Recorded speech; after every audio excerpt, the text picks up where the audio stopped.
Assalamualaikum warahmatullahi wabarakatuh.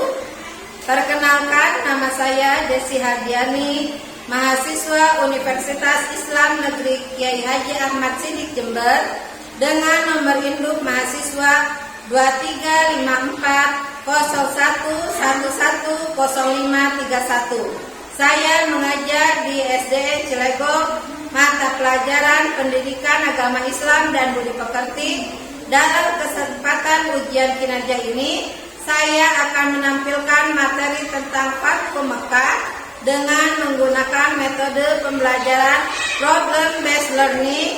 Video pembelajaran ini dibuat pada hari Jumat 18 Oktober 2024.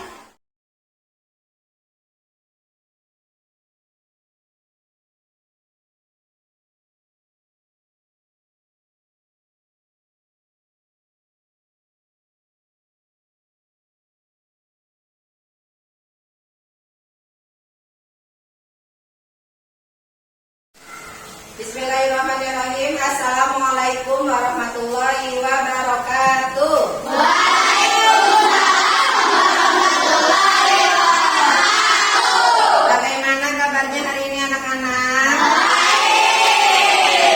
Alhamdulillah. Hari ini siapa yang tidak masuk sekolah? Kenapa? Ke Bandung. Oh, ada perlu ke Bandung. Oke, ya tidak apa-apa ya. Nah, pada hari ini alhamdulillah kita sehat ya, diberikan kenikmatan Allah oleh Allah, yaitu berupa nikmat sehat ya dan nikmat Islam. Kita harus mengucapkan alhamdulillahirabbil alamin. Oke, sebelum kita pada pembelajaran, alangkah baiknya kita berdoa terlebih dahulu. Ya, siapa yang mau memimpin doa hari ini? Oke, silakan Rangga. Kita berdoa.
Bab baru ya. Nah, bab baru, mempelajari bab baru. Sebelumnya itu kita belajar tentang apa kemarin? Kemudian hadiah atau dengan tema berbagi dengan lingkungan sekitar ya, atau mau lingkungan sekitar sekolah atau misalkan lingkungan rumah kita. Nah, hari ini kita akan belajar tentang Fathu Makkah ya, tentang Fathu Makkah. Apa kira-kira arti Fathu Makkah ini? Ada yang tahu nggak ya? Ada yang tahu nggak? Dapat tahu nggak? Enggak. Aura? Tidak tahu. Atau misalkan ada pernah mendengar, Bu, aku pernah mendengar nih. Ada yang pernah mendengar tidak tentang Fathu Makkah ini? Tidak ada yang tahu. Oke. Nah, di sini tujuan pembelajarannya adalah siswa mampu menceritakan kembali kronologi Fathu Makkah dan nilai-nilai keislaman yang terkandung di dalamnya. Nah, kita masih tanda tanya ya, Fathu Makkah itu apa ya? Terus kemudian siswa dapat mengidentifikasi masalah sosial atau perilaku sehari-hari yang memerlukan solusi berbasis nilai-nilai Fathu Makkah. Nah, di dalam kolomnya itu ada sifat pemaaf dan kasih sayang. Makin penasaran enggak? Oh, makin ya. Kemudian siswa dapat menyelesaikan masalah tersebut dengan diskusi kelompok dan memberikan solusi konkret. Jadi nanti kamu kegiatan kita hari ini, nanti Ibu akan menampilkan dulu ya gambar untuk pemantik kamu. Kita akan menghubungkan antara gambar, sejarah, kemudian Ibu akan menampilkan video tentang Fathu Makkah itu tersendiri. Siap ya Arman ya? Oke. Siap, yang lain siap untuk belajar? Ya. Nambah informasi? Siap ya. Nah, gunanya apa sih ini kita mempelajari Fathu Makkah ini? Agar kita bisa menerapkannya, mengimplementasikannya dalam kehidupan sehari-hari. Nanti akan terbayang bagaimana cara mencari solusi, harus menggunakan apa atau bagaimana. Siap ya? Siap? Nah, coba lihat. Di sini Ibu ada 2 gambar nih. Gambar yang pertama gambar apa ya? Nah, yang kedua sedang apa? Wukuf di Arafah. Nah, tadi judulnya udah Fathu Makkah. Yang kedua, Ibu menampilkan gambar Ka'bah dengan wukuf di Arafah. Berarti apa ya? Berkaitan dengan apa ya? Iya, berkaitan dengan Fathu Makkah. Berarti nabinya yang berkaitan dengan Fathu Makkah ini nabi siapa? Nabi Muhammad Sallallahu Alaihi Wasallam. Kemudian di sini kalau Arafah itu rangkaian, salah satu rangkaian dari apa? Ibadah haji. Karena kalau umroh itu tidak ada wukuf di Arafah. Jadi yang membedakan umroh dan haji itu adalah salah satunya ini, ya. Kalau haji itu jadi yang menjadikannya haji itu adalah ketika berdiam diri di Arafah. Karena ketika umroh tidak ada. Oke, kita akan ke video ya. Fathu Makkah, pembebasan kota Makkah.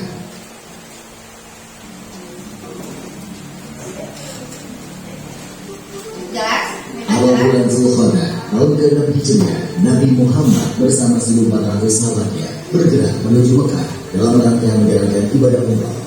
Rombongan besar tersebut memandu 2 ekor unta sebagai hewan kurban. Para sahabat Nabi sangat antusias mengikuti perjalanan ke Mekah, terutama kaum haji yang telah lama meninggalkan kota kelahirannya. Namun, perjalanan mereka terhenti di wilayah Hudaybiyah, 22 km arah barat kota. Dalam tradisi Arab, pihak yang kalah akan menunggu giliran untuk dieksekusi. Namun, Nabi Muhammad menghapus tradisi tersebut. Pihak yang kalah telah diampuni.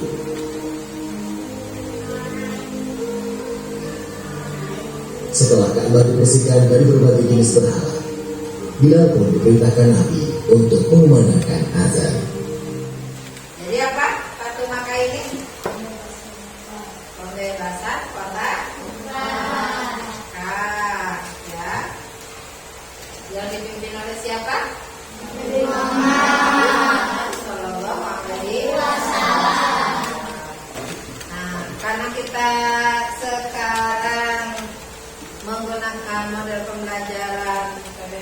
problem based learning ini ya. Kita sudah dikelompokkan. Kemudian nanti setelah ini kita akan anak-anak mendiskusikan satu masalah dengan temannya. Silakan untuk menuliskan jawabannya di satu buku saja. Ya, siap ya? Silakan untuk dikeluarkan alat tulisnya.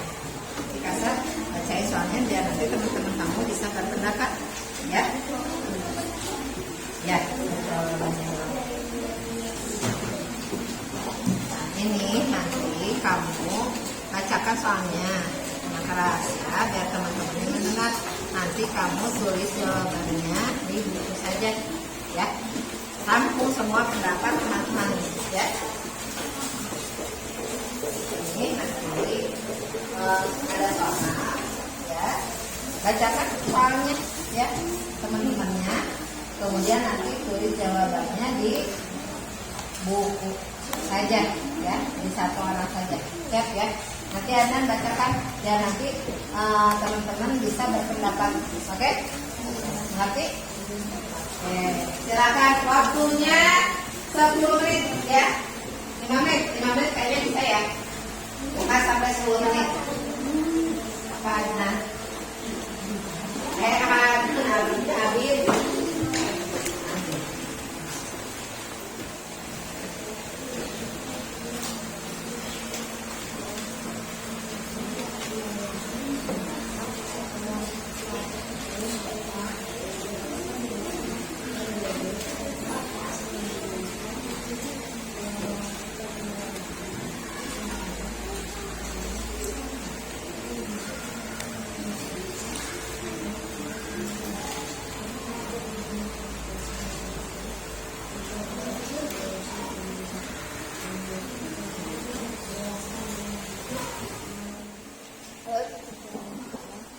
Dalam Islam dakwah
Sudah selesai diskusinya? Nah, setelah diskusi tadi sudah ada ya hasil diskusinya, hasil kerjanya. Kali ini kita akan mempresentasikannya. Silakan. Siapa yang mau mempresentasikannya? Aku. Oke, Aldebaran ke depan.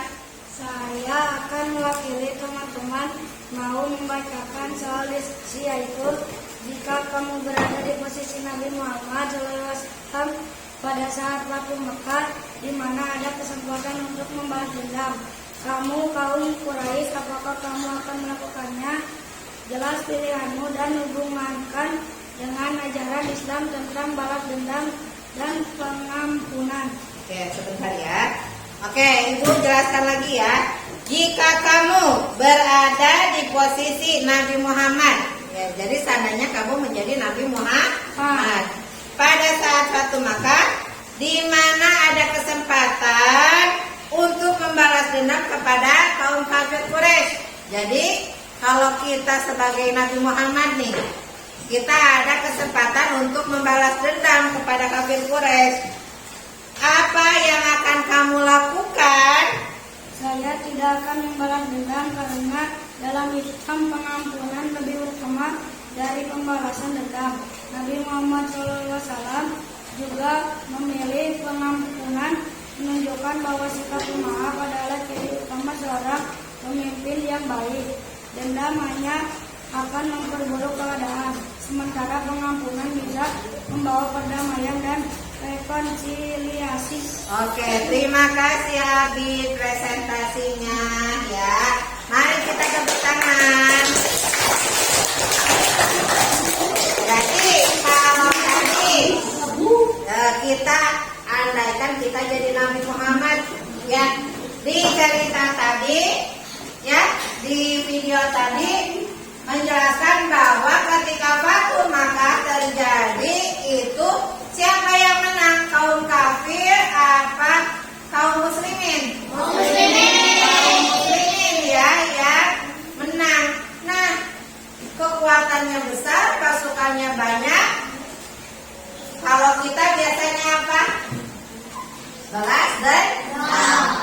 Tetapi karena dalam ajaran agama Islam kita yaitu kita harus menjadi seorang yang pemaaf, penuh kasih sayang. Maka Nabi Muhammad itu memberikan maaf kepada kaum kafir Quraisy. Mulia tidak? Mulia. Kalau kita hubungkan dengan Asmaul Husna, ayo Asmaul Husna yang mana ya kira-kira?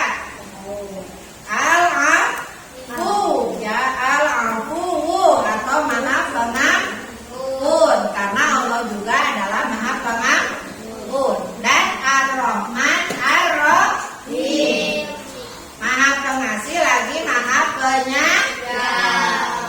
Ya, oke, terima kasih Aldebaran presentasinya.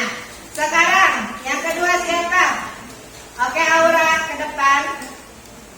Saya mewakili teman-teman mau membacakan soal ini, yaitu perjanjian Hudaybiyah adalah salah satu peristiwa penting sebelum Fatu Makkah. Bayangkan kaum Quraisy melanggar perjanjian tersebut dengan menyerang salah satu sekutu Nabi Muhammad SAW sebagai pemimpin. Apa yang akan kamu lakukan untuk merespon pelanggaran tersebut? Silakan. Sebentar. Kalau kelompok Aura yaitu tentang perjanjian Hudaybiyah adalah salah satu peristiwa penting sebelum Fatu Makkah. Nah, kita coba bayangkan kaum Quraisy ini melanggar perjanjian tersebut, yaitu dengan menyerang salah satu sekutu Nabi Muhammad. Sebagai pemimpin, apa yang akan kamu lakukan untuk merespon pelanggaran tersebut? Sebagai pemimpin, saya akan mencari jalan diplomatik terlebih dahulu untuk menyelesaikan masalah. Tetapi jika pemimpinan gagal, saya akan mempertimbangkan tindakan militer untuk menegakkan keadilan.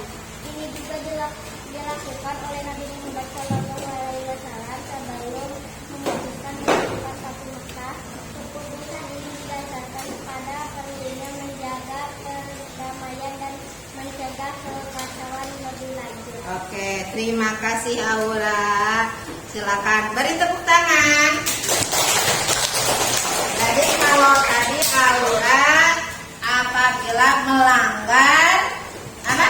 Isi dari perjanjian. Ketika Fatu Makkah ini ada namanya perjanjian Hudaybiyah. Nah, memang diceritakan tadi bahwa kaum kafir Quraisy ini melanggar perjanjian tersebut. Ya, apa yang akan dilakukan? Tadi apa? Melakukan hubungan diplomatik. Berarti diplomatik itu ngobrol dulu. Ya, misal ada Siti dengan Hansa bertengkar, ngobrol dulu. Ya, atau misalkan ada dulu yang jadi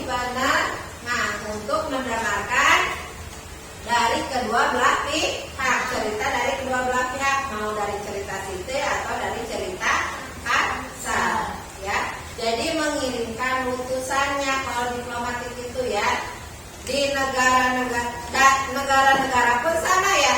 Kayak Indonesia ada nggak sih yang dikirim perwakilannya ke Inggris? Ada. Untuk apa?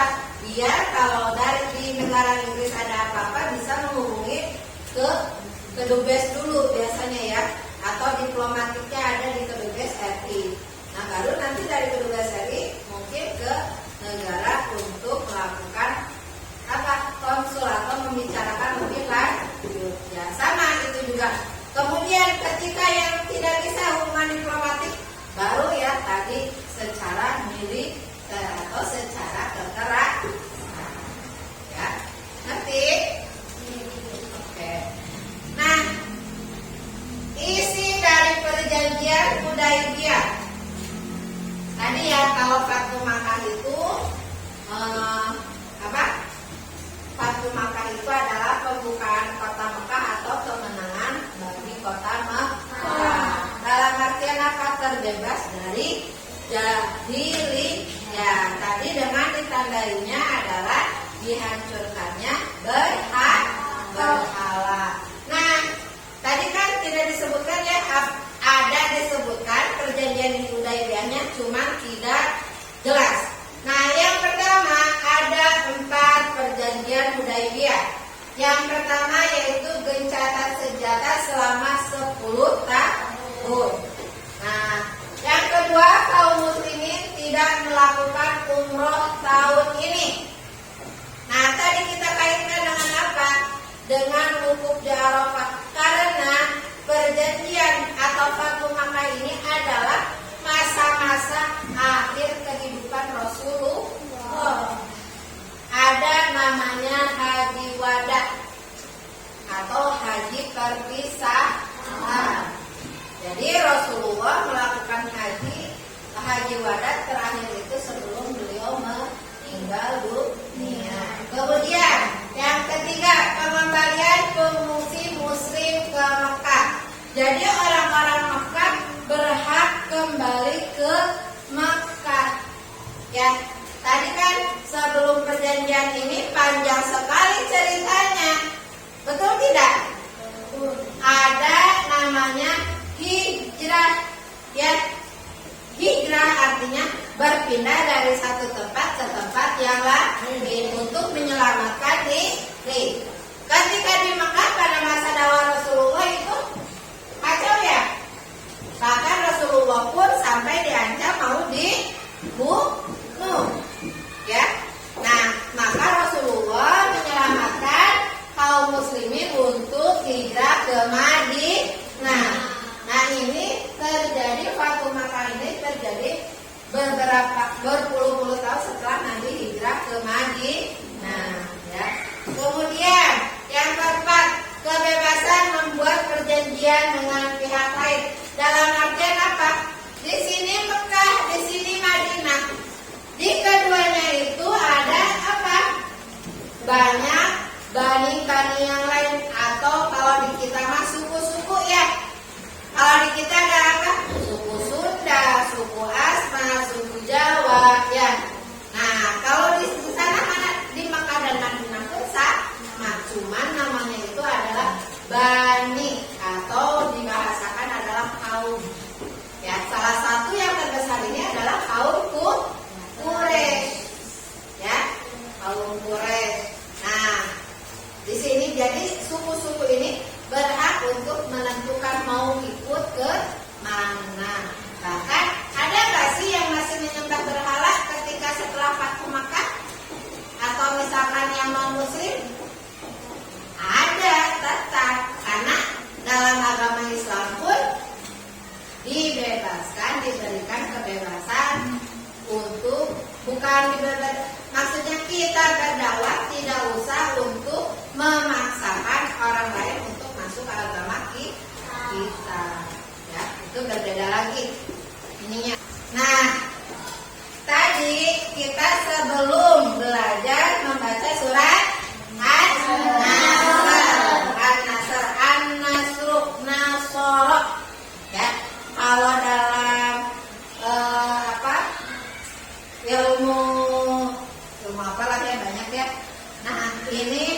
Salah katanya itu adalah nasoro atau menolong, pertolongan. Ya, kita. Nah ini adalah surat ini adalah yang menceritakan tentang peristiwa Fathu Makkah atau kemenangan kota Makkah. Kita lanjut sama-sama ya. A'udzu billahi minas syaitonir rajim. Bismillahirrahmanirrahim. Idza jaa nasrullahi wal fath wa ra'aitan nasa yadkhuluna fi dinillahi afwaja. Fasabbih bihamdi rabbika wastaghfir innahu kana tawwaba. Nah, jadi nanti kalau ada yang nanya, surat apa sih yang menceritakan tentang Fathu Makkah? Surat An-Nasr. Ya. Arti surat An-Nasr tuh, 1. Apabila telah datang pertolongan Allah dan kemenangan. Jadi bukan hanya usaha dari Nabi Muhammad saja, tetapi tentu ada kuasa Allah yang menolong Nabi Muhammad. Kemudian 2, dan engkau telah melihat manusia berbondong-bondong masuk agama Allah. Jadi pada saat itu Nabi gini, ketika ada pelanggaran perjanjian Hudaybiyah, Nabi Muhammad dengan kaum kafir Quraisy itu melakukan lagi perundingan, berdiplomasi kembali. Ya. Nah, dari situ kata Nabi Muhammad, siapa yang masuk ke dalam masjid, maka engkau akan selamat. Siapa yang masuk ke dalam rumah Abu Sufyan, engkau akan masuk atau akan selamat. Siapa yang masuk ke dalam rumah, engkau akan selamat. Saking Nabi Muhammad itu mempunyai sifat kasih sayang yang baik, ya. Belum ada manusia sebagaimana ya Rasulullah mencontohkan, ya. Nah, kemudian yang ketiga, maka bertasbihlah dengan memuji Tuhanmu dan mohon ampun kepadanya, sungguh Dia Maha Penerima Taubat. Jadi ada ketika Fathu Makkah itu ada beberapa orang yang memang masuk Islam. Dan Nabi Muhammad masuk ke dalam Fathu Makkah itu sambil membaca takbir Allahu Akbar. Ya. Oke. Sampai sini materinya. Ada yang mau ditanyakan? Oke, Ibu kita akan melakukan refleksi, ya. Belajar hari ini bagaimana perasaannya? Baik, senang tidak? Ya. Hari ini kita melakukan atau kita belajar apa ya? Materi apa? Materi apa? Fathu Makkah. Ada yang bisa menceritakan pembelajaran hari ini? Apa yang dapat kita petik dari pembelajaran ini? Apa coba kira-kira? Jadi kalau kita tarik ke dalam kehidupan sehari-hari, kita suka berselisih paham tidak dengan teman? Suka ya? Suka. Ada suka berantem dengan teman? Nah, yang kita andalkan itu apa awalnya? Utamanya untuk laki-laki? Otot alias suka berantem. Maka kita dapat meneladani sikap Rasulullah ketika menghadapi orang yang tidak baik. Bagaimana? Bilang dengan baik-baik, bicarakan dengan baik-baik, ya. juga harus membiasakan diri untuk memaafkan. Karena ketika kita disinggung otomatis kita akan sakit hati. Maunya pasti langsung mukul, langsung tinju. Kalau perempuan pasti barara, ya betul Pak. Pasti pada pun, ya bicarakan baik-baik terlebih dahulu. Ya cari solusi masalahnya yang baik itu bagaimana? Siap ya? Siap kita implementasikan dalam kehidupan sehari-hari? Siap. Oke, Ibu akan akhiri pembelajaran kali ini. Kita akan kembali. Silakan Rangga untuk dipimpin. Kita berdoa